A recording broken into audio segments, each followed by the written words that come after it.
Today, we're going to cover something that Brian Tracy showed to me, author of Eat the Frog. He and I were at a conference together and he chatted through a very simple frame, one that Big Tom has used for a very long time. It is incredibly efficient and effective.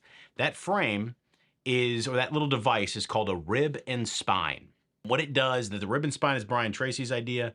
Big Tom's idea is prescribing solutions. Today, we're going to marry these two together and help you in your practice when you're working with your small group clients, coming up with the best solutions possible for their unique needs. All right, so we're going to go through it from Big Tom's perspective, which is prescribing solutions to your clients. Now, when you walk in and you chat with your clients on small group benefits, the first thing that people are going to say is, what's the cost? Now, there's two ways to approach that. One is to say, well, here's the cost. And if I have a fully insured product, I can get you cost pretty quickly. The other is to say, now, hold on a second. We don't know what you need yet. So for me to tell you this is the cost is actually me not doing my job. My job is to dig a little bit. My job is to find out what specifically are the pain points for your employees, for your business, and how we can uniquely create something that solves that problem. I'm not cookie cutter. I am producing something custom for your situation and your needs. So what we can do is now dig. We're going to ask a couple of questions, and those questions get a little bit more deep and a little bit more nuanced as we go down. Now, Connor will put a little QR code right here to the rib and spine that we have here at ATA if you'd like to use that or use it as a jumping off point for your own practice. So as we jump off, what we're going to do is we're going to look at a couple of small questions that can expand. These are simple questions, but they're deceptively deep. The big things you're going to want to ask about: how would your employees describe their current benefits? Are they happy with them? Are they unhappy? What specifically is brought to your desk as the business owner about complaints? Inside of every business, there's an asymmetry. You don't hear everything as the boss, right? So if it's brought to you, it's a big enough issue, especially if it's brought to you by specific members of your team, not the other members of your team. And some people are louder than others, so you get my point there. The next piece: are you in a hyper-competitive industry? Is talent extremely difficult to attract?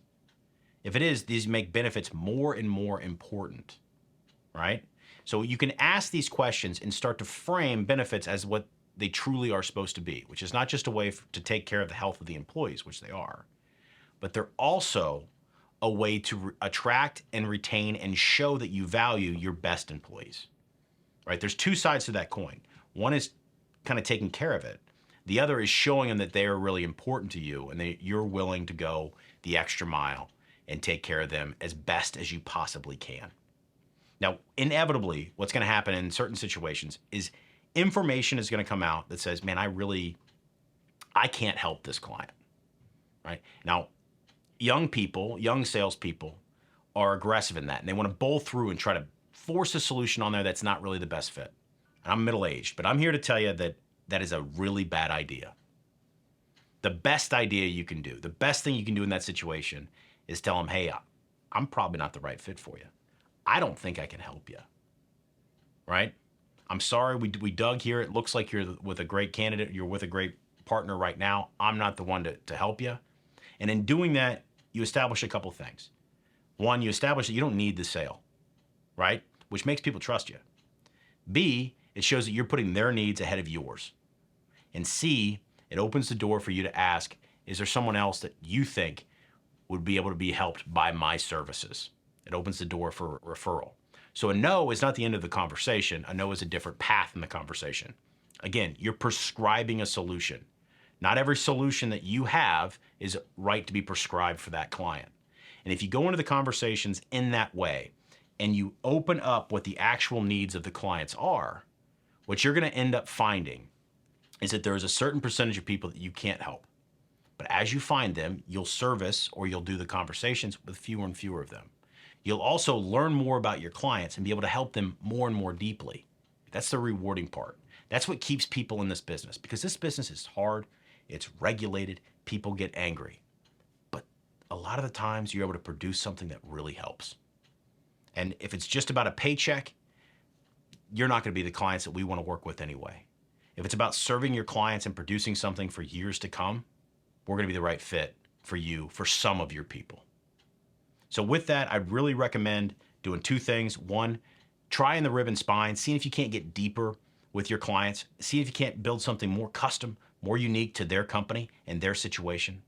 And two, if you have an RFP that you think we'd be very helpful on, let us know. Send Jackie or Victoria an email, and their emails will be up here somewhere, and we'll get to work and try to help them.